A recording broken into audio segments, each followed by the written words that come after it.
All right. So, I just got the new update for Mortal Kombat New Era. So just load it up. So we're gonna have, we're just gonna have this playing in the background while I talk about what I talk about. Right. So let's.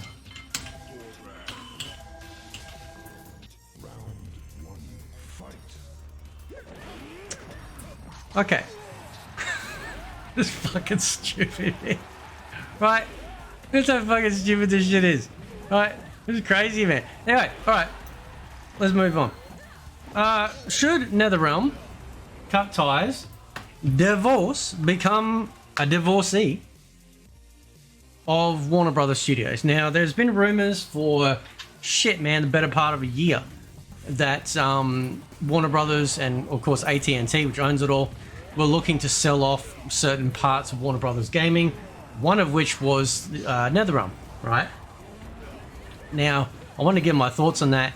I don't know if it's true. I don't know if that's the reason why there's a delay, why we haven't heard anything just yet. We are now into the second month of the Mortal Kombat 30th anniversary, and we still haven't heard jack shit about this particular brand new game, right? Now, there were rumors that came out, right? So I don't know if those rumors are true, but I wouldn't be surprised that it would be a last hurrah for quite a long time for Mortal Kombat to exist in the space. Now, Mortal Kombat 11 did sell well, which is unfortunate because I think it's a steaming pile of shit. Sorry, I'm sorry. It's just, you know, compared to even MK10, it's a fucking shit game, you know. And I've gone into depth about what I think they should do in regards to a Mortal Kombat, you know, what they should do with Mortal Kombat. You know, some people seem to have an issue with that. I don't fucking care, because I tell you what, Mortal Kombat was greater back in the old days than what it is now. Right now, it's just gore porn with some fluffy story. Right, but anyway. So, should they divorce from Warner Brothers? Yes. At the very least, you know, go to another publisher. Because ever since they've been part of Warner Brothers, and we've seen this with the Injustice games too, they started off strong. Injustice 1 was strong. Mortal Kombat 9 was strong. And then we started to see some changes, you know, start to sneak in a little bit. We start to see some censorship changes come in and whatnot. We start to see them changing even the general aesthetics of characters and backgrounds, story locations in, say, MK9. And then with Injustice 2, they brought in a massive amount of, like, you know, gacha mechanic type stuff with random loot boxes, you know, sorry, random items in random loot boxes and stuff, right? And that's pretty shit, to be honest, right? That is, like, really shit. And, you know, when you get to MK11 and they're selling literal fucking currency on the store to bypass the grind that they have actually created themselves, right? Here's a problem, and here's the solution to the problem that we didn't really need to create, but we did it because it was the only way to keep people playing a game for long periods of time. And that's really shit. That's why they created the different pieces of armor systems and the fucking augments that you could have, you know, so that way you would grind your ass off on a complete random numbers game RNG system. You know, that's why you can reset the crypt, right? Like, you don't just empty the crypt and that's the end of it. You know, if they did the crypt how they did like MK10s, but in the style of MK11s, would have been great. You go in, you find everything that you want, or just clear it all out, and that's the end of it.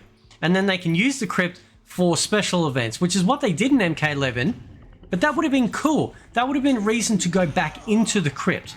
Oh, go unlock this new secret outfit for Scorpion, or secret outfit for Katana, or something like that. No. It was all shit, right? All random numbers game crap. You know, RNG just sucks balls. And if that's the only way that you can keep people engaged in your game, there's a problem, right? Now, I have a sneaking suspicion that a lot of that has come from Warner Brothers input. You know, we see this a lot with these big publisher or companies like Warner Brothers, Activision, you know, places like that. You know, EA, where, you know, they're trying to turn their game into a what do you call it? What the fuck? They're trying to turn it into a gacha game, like a mobile game. You know, they're trying to monetize every single fucking floorboard in the game, and it doesn't work out. It never works out, right? Because a fighting game, you know, you should be able to have a clear objective as to what you're working toward. That's how we play fighting games. That's how we fight, right? The fights are random enough as it is, but at least we'd like to have some clear objectives outside of an actual, you know, 1v1. And it feels like, you know, other things have been cut from the game to then make way for these, you know, monetized tactics that they've included. There are so many games and mini games that they've had since, especially like the older games and the 3D era games, and they had them in MK9 with the massive 300 level tower. That was incredible, you know, that was absolutely incredible. Got rid of that, got rid of test your might, test your sight. They got rid of the ability to have the random combat, you know, or you could go in and have your different like sort of modifiers for the match. I mean, that was awesome, but they got rid of all of that. They got rid of so much actual fun. And that's why I wonder if maybe Netherrealm should maybe go independent. I mean, Bungie did until they recently got bought up. But Bungie created fucking, like, you know, Destiny 2 is an absolute grind fest of a game. But they eventually got away from Microsoft, right? Are they even part of Microsoft? Yeah, they were. Yeah, they were, weren't they? Yeah.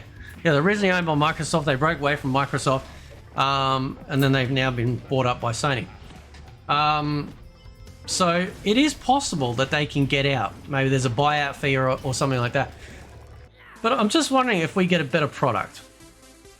You know, I do wonder if we would actually get a better product. That's a fucking metal. That's a fucking... What the fuck did he just do? Have a giant fart. Right. He's fucking dead anyway. So it's... I wonder if they would be a better company, right? When it was just Midway, or what, like when they were called Midway, I felt like the quality was a lot better. Who the fuck is this? Jeez. What the fuck, man? Right, I always felt like, you know, there's Hornbuckle, there we go. I wonder if Pedro's in here. We'll have to have... Fucking hell, man. Fucking hell, dude. Right. What the fuck? Was that a gurney? So I wonder if they'd be a better, you know, a better company. You know, getting away from all that monetization push coming from higher ups. Getting back to the real basics of making a really good, fun Mortal Kombat game. There is no fun. I see these clowns do these fucking combo videos on Twitter, and they're just keeping people in the corner with just like these little punches. How the fuck is that fun? That's not fun. That's shit. They should have combo breakers in there. Fucking Mugen Mortal Kombat games have fucking breaker moves in there, right? They... Anyway, don't get me started again on Mortal Kombat 11. The point is, though, is that maybe it's time that they break away. Maybe it's time that they divorce from Warner Brothers, if they haven't been sold off or anything already, perhaps. And, you know, again, that could be, as I said before, could be the reason why there's a delay, why we haven't heard anything just yet. But, you know, I just sort of been feeling this for a while. I think MK9 was the last truly great and free MK game. When you go to MK10, things started to, you know, we started to lose stuff. We started to lose some really fun things in the game. And that's a shame, right? Who the fuck is that? Nightmare, there we go. And it's a shame, right? Because part of Mortal Kombat you know, apart from the actual fighting game side of it, the side games, the mini games, really made it feel like this. Okay, well, I'm going to have some downtime now. I'm going to jump online and play some Motor Combat. I'm going to play some Puzzle Combat. I'm going to jump into the awesome story mode that was in Conquest, in Mortal Kombat Deception. Right? We don't have any of that. We got this very sort of, yeah, cinematic storyline. Yeah, whoopee fucking do. No one gives a shit. I don't give a shit. Right? And it's sad. Because, like, Mortal Kombat, I felt, was telling better story when it was just simple fucking, you know, little place cards on the screen with a character picture and just a blurb. You know? So what do you guys think? Do you think NetherRealm should split from Warner Brothers? Do you think it should go independent or maybe go to another studio? Sorry, another publisher? You know, tell me what you think. That looks like a pair of boobs in the background. I don't think it is. I think that's just some fat cunt in the background that was hanging up. But anyway, I'll leave it there. Let me know what you guys think. And I'll catch you next time. See ya.